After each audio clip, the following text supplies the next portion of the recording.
Assalamualaikum warahmatullahi wabarakatuh.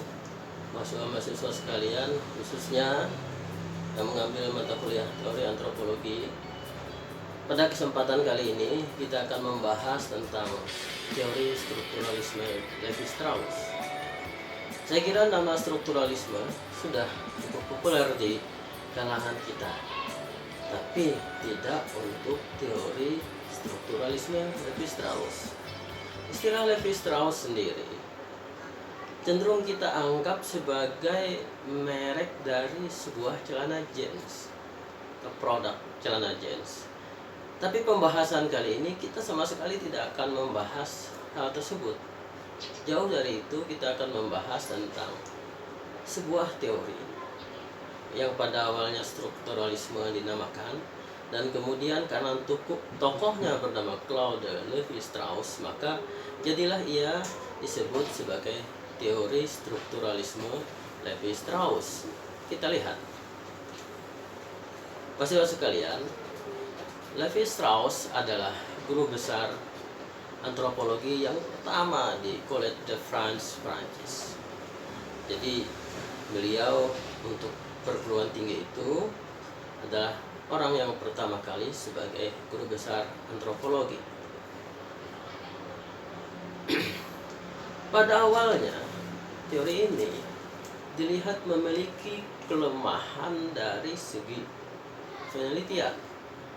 Karena jika diukur dengan standar Malinowski yang menginginkan seorang antropolog harus berada di lapangan. Nah, namun apa yang dilakukan Levi-Strauss itu justru tidak menghambat karir akademisnya. Oleh karena itu, kita akan melihat dulu apa yang mempengaruhi dari teori strukturalisme ini. Pertama, dia sangat terpengaruh sekali dengan linguistik. Karena pada dasarnya bahasa itu pertama sebagai refleksi dari kebudayaan, yang kedua bahasa itu adalah bagian dari kebudayaan, dan yang ketiga bahasa itu merupakan kondisi dari kebudayaan. Oleh karena itu, memandang bahasa dan kebudayaan sebagai aktivitas, sebagai hasil dari aneka aktivitas, pada dasarnya mirip atau sama saja. Aktivitas ini dalam fenomena berbahasa ini yang disebut sebagai tamu yang tak diundang, uninvited guest, yakni nalar manusia, human mind. Kenapa demikian? Karena dalam berbahasa ada dua hal. Pertama, ketidaksadaran, unconscious, dan kesadaran. Seperti saya yang berbicara pada saat ini, dan ketika Anda tonton, apakah saya memikirkan struktur berbahasa saya? Oh, yang mana subjek, yang mana predikat, yang mana objek, yang mana kendaraan? Tidak. Tapi bahasa itu ketika kita pindahkan dalam bentuk teks, maka ia akan berubah menjadi sebuah atau sesuatu yang disebut kesadaran. Oleh karena itu, dalam kebudayaan yang dicari adalah hubungan antara bahasa dan kebudayaan pada tingkat struktur, bukan perilaku, bukan bagaimana kita mengucapkan, tetapi dia ada pada struktur bahasa itu sendiri. Artinya, antropolog menggunakan model linguistik dalam menganalisa gejala-gejala sosial budaya. Model tersebut ada dua macam. Pertama, homeomorph, boneka sebagai model bayi. Jadi orang yang main boneka itu, jadi dia menganggap sebagai main bayi. Orang anak kecil yang menggunakan mobil-mobilan kecil, dia juga melihat mobil-mobilannya itu sebagai model dari mobil beneran. Dia akan bicara ngong. Dia akan membayangkan bagaimana sebuah kinerja mobil itu dalam fantasi imajinasinya. Yang kedua, model itu disebut Varamov atau double helix yang dikenal sebagai molekul DNA. Maka di antara dua itu, yang kedualah yang digunakan sebagai model dari linguistik tersebut dalam mengkaji kebudayaan. Nah, Levi-Strauss memandang fenomena sosial budaya, misalnya pakaian, yang seperti pakai, makanan, menu makanan sekalipun, mitos, ritual dan sebagainya itu adalah sebagai gejala kebahasaan. Bagaimana itu diungkapkan sebagai gejala kebahasaan, padahal makanan, menu, mitos itu tidak bicara. Nah, ini nanti akan kita transformasikan fenomena gejala kebahasaan itu melalui kalimat atau teks. Nah, bagaimana melakukan analisanya?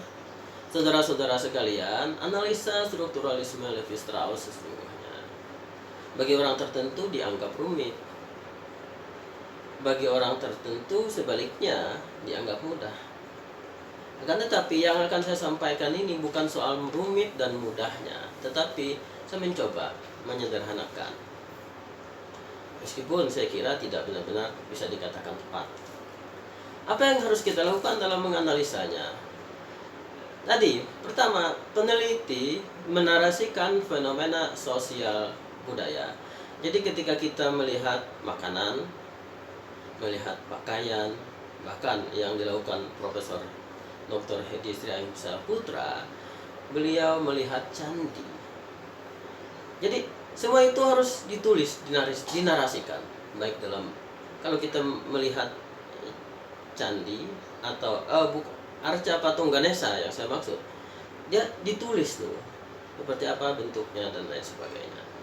Ditulis, jadilah dia sebuah karya etnografi. Kemudian menemukan relasi oposisi yang ada dalam narasi tersebut.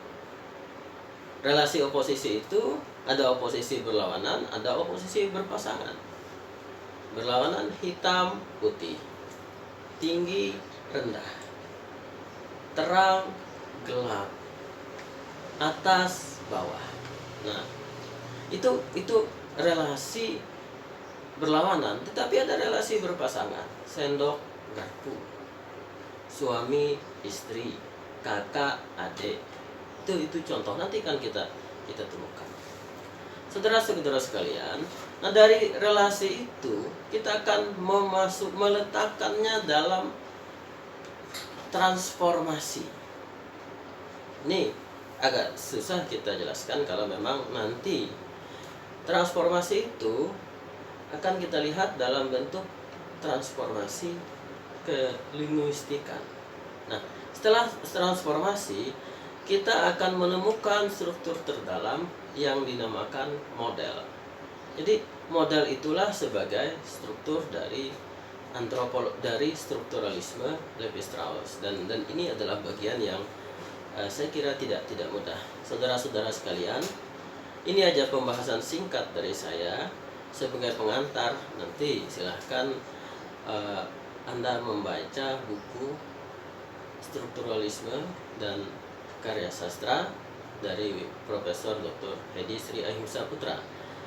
Untuk memudahkan ini, tentu saja kita dalam pertemuan selanjutnya akan membahas bagaimana teori strukturalisme itu dilakukan dan dianalisa terhadap satu fenomena kebudayaan seperti mitos. Baik, demikian pertemuan hari ini.